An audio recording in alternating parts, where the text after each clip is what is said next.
कोकणातील प्रत्येक अपडेट जाणून घेण्यासाठी आजच माझे कोकणच्या सोशल मीडिया प्लॅटफॉर्मला लाईक, फॉलो आणि सबस्क्राईब करा। कणकवली येथील विजय भवन येथे सुषमा अंधारे यांची पत्रकार परिषद काल पार पडली असून या पत्रकार परिषदेत कुडाळ मतदारसंघाचे उमेदवार वैभव नाईक, शिवसेना ठाकरे गटाचे विधानसभा प्रमुख सतीश सावंत, माजी आमदार परशुराम उपरकर उपस्थित होते। या पत्रकार परिषदेच्या माध्यमातून तिन्ही मतदारसंघात आघाडीचे उमेदवार विजयी होतील असा विश्वास शिवसेना ठाकरे पक्ष नेत्या सुषमा अंधारे यांनी आज व्यक्त केले।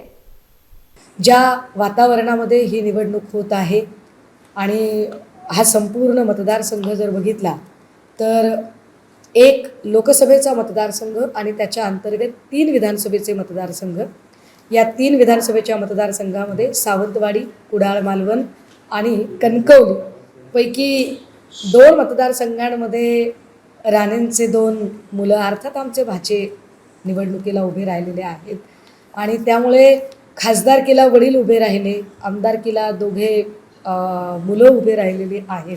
कदाचित तिसरा एखादा मुलगा असता तर सावंतवाडीला त्यालाही त्यांनी उभं केलं असतं, म्हणजे कसं एक छान चौकट जमली असती। म्हणजे ते काहीही करू शकतात, पण आत्ता त्यांना विकासाचा ध्यास आहे आणि त्यांना प्रचंड विकास करायचा आहे। परंतु मला अजूनही कळलेलं नाही की नारायण राणेजींना असं कोणतं पद मिळालं नाही म्हणून त्यांना विकास करता आलेला नाही आहे। कारण ज्या नारायण राणेंना शिवसेनेने भरभरून दिलं, आमदार होते, खासदार होते, मंत्री झाले, विधान परिषद, विधानसभा, सभापती, उपसभापती, अध्यक्ष, काय वाटेल ती पदं मिळाली, महसूल मंत्रीसारखं पद मिळालं, त्याच्यानंतर इथं मुख्यमंत्री म्हणजे अजून काय पाहिजे, म्हणजे शिवसेनेचा मुख्यमंत्री होण्याचा, ही एवढी सगळी पदं मिळाली तरीसुद्धा राणेसाहेबांना विकासच करता आला नाही।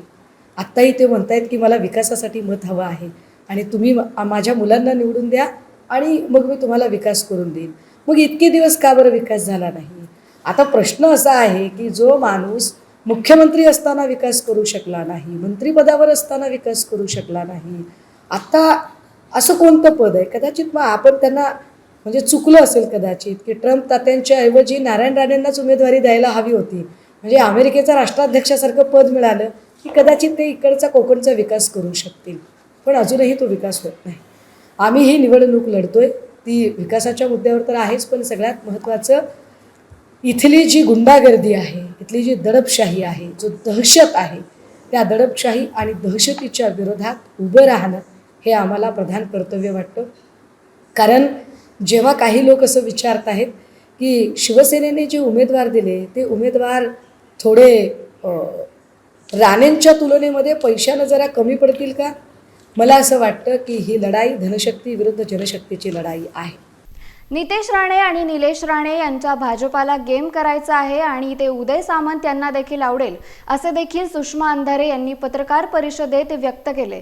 पाहुयात काय म्हणाल्यात। नाही, भाजपला राणेंचा गेमच करायचा होता। बघा, भाजपला जर खरंच राणे कुटुंबाचं जर पुनर्वसन करायचं असतं ना तर त्यांनी निलेश राणेला जाऊच दिलं नसतं तिकडं।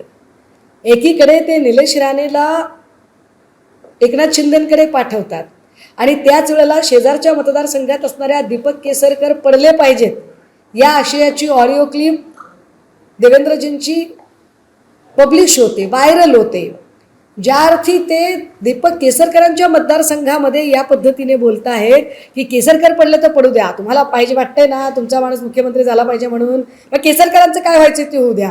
केसरकर कोणाचे? एकनाथ शिंदेंचे। निलेश राणे सुद्धा एकनाथ शिंदेकडनं निवडणूक लढत आहेत।